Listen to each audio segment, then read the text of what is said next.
looks like you've decided to come back for another episode of A Chef in Good Time. I'm so excited that I finally got the first one out of the way because I'm pretty sure that all those pre-jitters and all that craziness is only going to get better as I continue to do these. I had so much fun doing the first one. I really hope that you enjoyed it. I know I loved playing with the editing. Again, I was just trying to make sure I pointed out some of the mistakes that I made in there.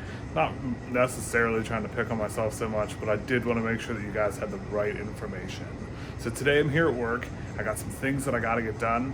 I figured I would pull out the camera, maybe show you a couple how-tos, couple tutorials that, everyday stuff that we do in a professional kitchen that we do at home.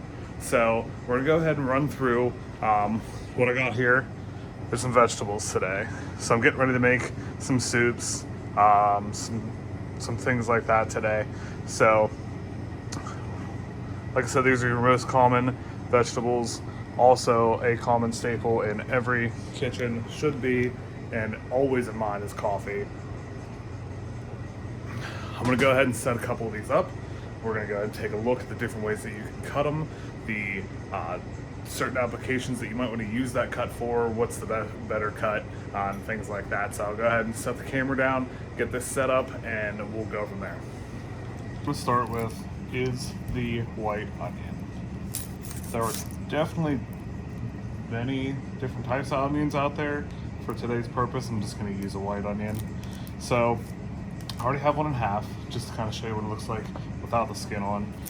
Whenever you're looking here at it, you've got your root end, and this is actually the top that comes up out of the ground.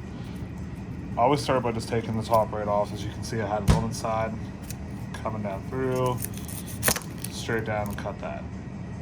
So this is the point where you need to decide what you're going to do with this onion. First thing I'm going to do is peel it. So let's go ahead and get that done. That little slit that I made is just to cut this outside layer that normally has this stuff. So I'll go ahead and peel that.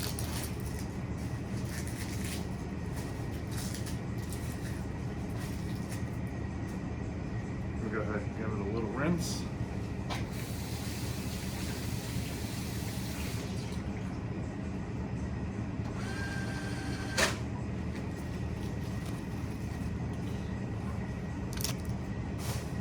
All right, at this point, again, now we need to make our decisions. Are we doing onion rings? Are we small dicing it? Are we julienning them for a salad? Do you just want sliced onions? So, go ahead and show you the differences between that. Honestly, if you wanted to make homemade onion rings, which is perfectly fine, you're gonna take it, keep it whole just like this. See if I can do this so that the camera can kind of see what's going on. And we're just gonna take our knife and come straight down about 1/4 of an inch. So then what that does is then allows our onion to break into the rings. So now you can go ahead and get some breading from the local store. Go ahead and throw those in some breading and then deep fry them. So that's one way to take care of them. The biggest way that I normally use these in the kitchens is to either julienne or dice them.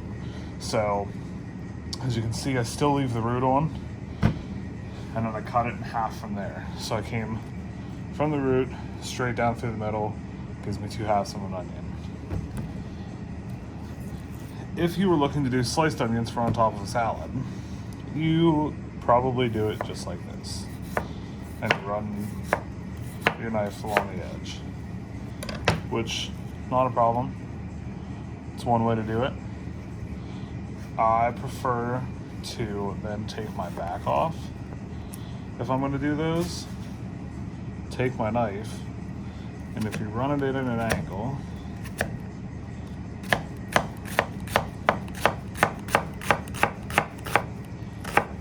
up to the top, flip that side down, and then again, follow this with your knife, up and around. I also end up with nice julienne cuts. So these are more of a sliced, don't know if you can really tell the difference here. Let me see. To where, you know, they're rounded, and this gives you just a nice, sharper looking one, which, again, in the chef world, it's about presentation. For home use, whichever way is easiest for you. So with the other half of the onion, have to do diced onions now. So a lot of people, let me get this stuff out of the way so you can see what's going on.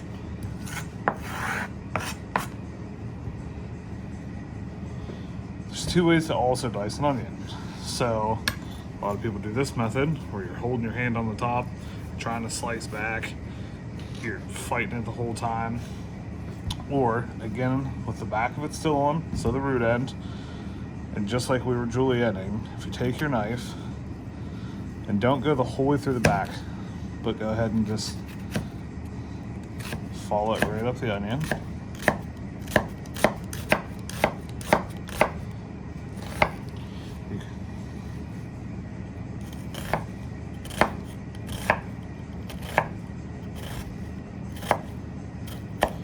So I went the whole way up and over. I'm going to then turn that onion facing this way. I'm just going to slice down the size that I want it. So if you want really, really fine, you're going to stay nice and tight whenever you're doing it. If you're looking to do bigger dices, you're going to come in just a little bit more. So then that's going to give you your small dice. Go a little bit bigger, medium dice, and then the problem with me doing so many that way is I can't really do a large dice, but I'll still give you an idea of the way that you're supposed to go about it.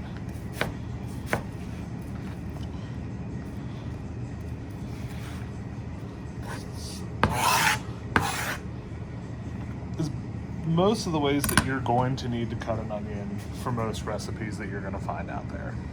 Next one on the agenda, potato. I'm going to take this guy, I'm going to peel it. I've already washed them, just taken them in a bowl, threw some water, let the water come to the top, kind of shook them into that water so that the dirt falls back to the bottom. If you've never used one of these peelers before in your life, you need to find some and make sure you purchase them. Those crappy ones that you can buy at the store do not do you any justice. These are nice because you can hold them in your hand a lot better to get better control. I've used this thing for years, so for me it's like second nature.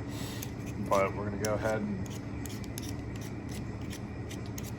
peel both ends. Again, you may find a way that works better for you. This has always been the way that I've done it, and it's probably because I have ginormous hands that allow me to hold this and do both actions at once. But it's been the way, like I said, that I've done for years when I peel my potatoes. So you can try it if you don't like it. If you can do it faster, then do it your way.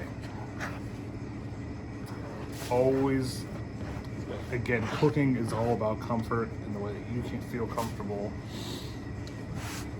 Because it's supposed to be fun, it's not supposed to be stressful. I know there's a lot of people out there that whenever it comes down to cooking, it's stressful for them. So, again, back to the potato, a few different ways that we can do this. So, I always still like to make that little bit of a flat surface to work with. So I'm not, now dealing with a roly-poly potato. Like I can sit there. If you'd like to do sliced potatoes, don't do anything else, start slicing. So maybe if you want to do some fried potatoes for breakfast, this would be the way that I would go about it. So, as you can tell, I'm still got my nose running from those onions. So after you've seen the way that you can slice them, now we're gonna get into dicing. So I still have that, again, flat bottom. I turn that towards me because I want to run lengthwise of the product. So I'm gonna go ahead and I want more of like a medium dice. So the further you come over, the bigger you're gonna get. And that's kind of where you just want to judge it to know what you're using it for. A medium dice is going to give you like something about that thick, whereas small dice, you're getting a little smaller, and then large dice, you're getting up there. Instead of pulling them apart like I did, I was just kind of showing you the different sizes. You just let them stacked on top of each other. So again, you're gonna look here, and you're gonna make our cuts down this way. So if you put your knife there, that's how big you're going. You know, you get to judge what you're trying to make here.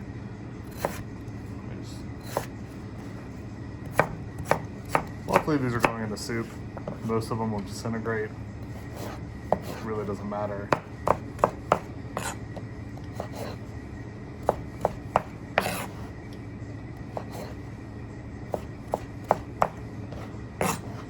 That's one way. This one. Now let's say that you wanted to make some homemade fries. So again, take off flat surface, come right down through. This is where you're going to start looking at how thick you want to make your fries. So we're basically going, you know, the same way as we are to dice them. Cut it. That guy ended up being a little too thin, so I will use that for my soup.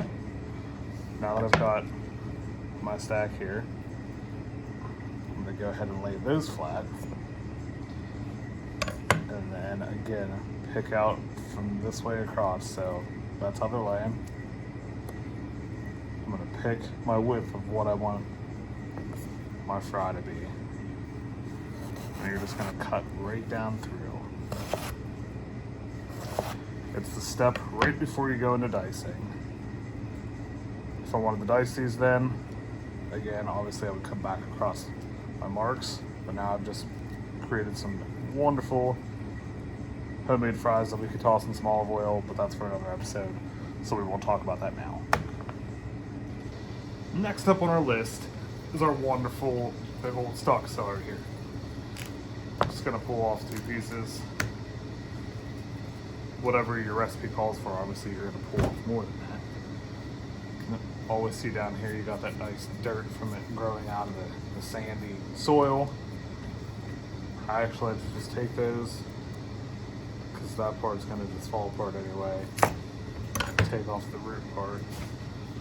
Also the tops that have been sticking out and exposed, I like to pull those off.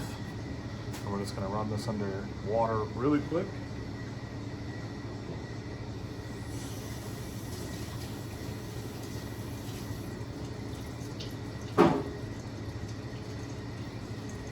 Make sure that we get all that sandy soil off of it. With celery, again, most applications you're going to be doing dice, or you're going to be turning it into something for you to snack on, or your kids to eat, or something like that. I like to always make sure that I just turn them into manageable pieces. If you try to cut this whole thing, it just gets out of hand. So I always cut them in half just to start with that. Now I've got manageable pieces to deal with. Right there, if you like celery, you're already looking at, ta-da, there's your snack. Easy enough. If you want to make that a little bit smaller, bring the knife just right down to the center. You now have a smaller celery stick to eat. You can go even smaller. And what does that do?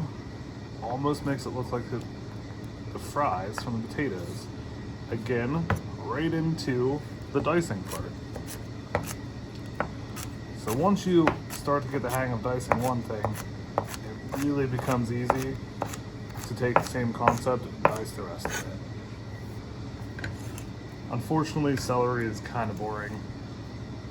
You can always just keep the stalk like this, using it for soups or whatever. You can come down through here.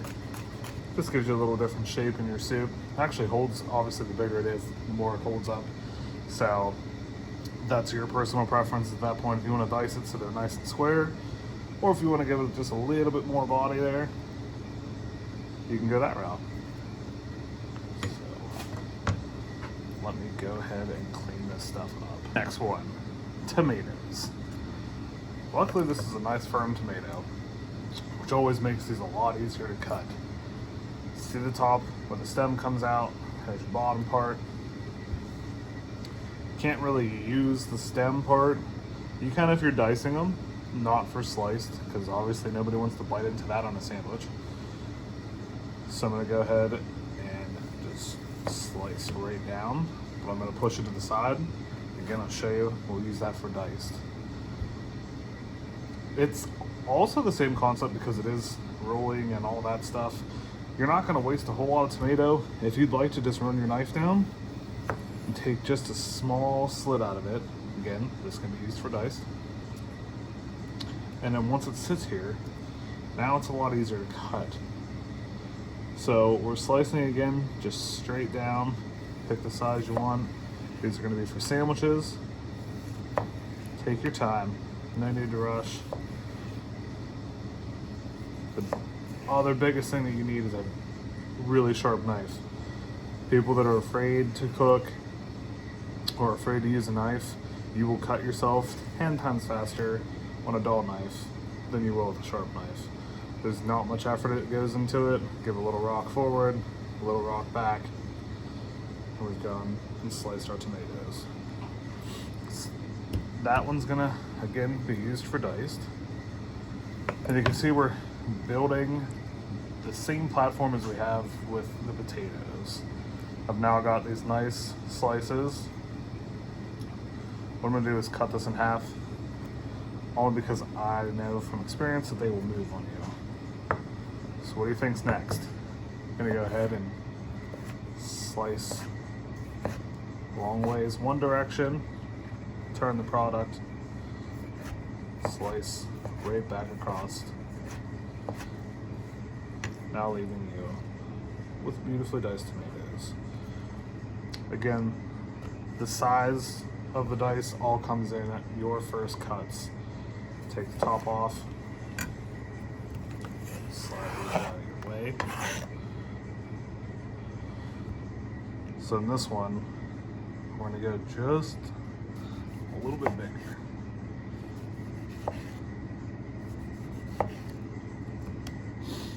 I'm gonna move this to the side just because it's round and I know that my knife is gonna fight it being on top.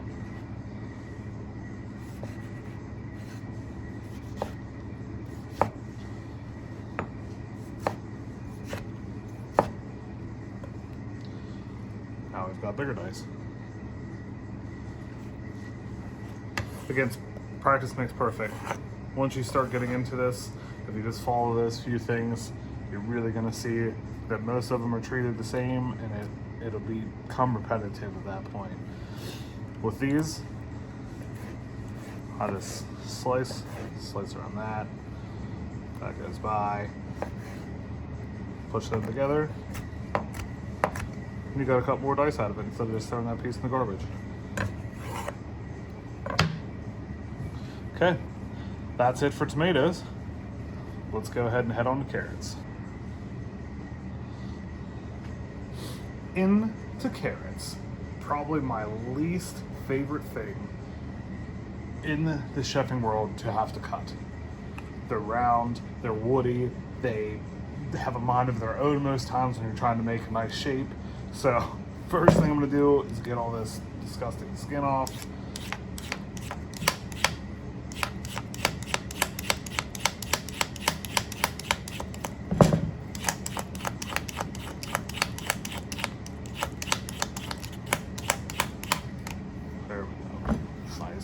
Beautiful carrot. I may hate cutting them, but I tell you what, I love to snack on them as I get the little pieces here and there. Carrots by nature have such a sweet taste to them, and they bring a lot of flavors to dishes that people don't even realize, which is awesome. So, start here. I'm gonna take off this. You're gonna hear the difference in trying to just cut through this thing. Manageable sizes again, so I'm gonna go in half. Of course, we're dealing with that wonderful rolling vegetable, so it's gonna take a little slither off there. Again, being careful, holding it tightly, making sure that your knife is sharp enough to do the work, not just jamming it down so you're doing this. Now we're gonna roll it to its side. Much like the potato, much like the tomato, they all kind of work the same way. This one can be done in slices, which would be fantastic because this is way easier to cut. Or we're gonna go ahead and build our little stack of matchbooks here so that we can cut them into nice little small dice. Or throw them on the ground, whichever one makes you happier. So I took out the rolling edges. I got just the nice stack here. Try to keep those together, keep firm pressure. Cut down, turn them around, flip it, ball it, reverse it. There we go. Ta-da! Now, unlike celery, which is really easy to cut for a snack, and you're gonna love it, we're gonna move to the carrot. So again, I'm gonna get my nice flat surface to work with. I don't know why I keep forgetting that you guys can't see unless I show you.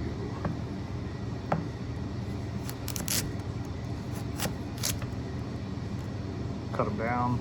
See the 2-finger method here. Hold on each side so they can't roll. Again, being very slow. We've now got our nice little stack.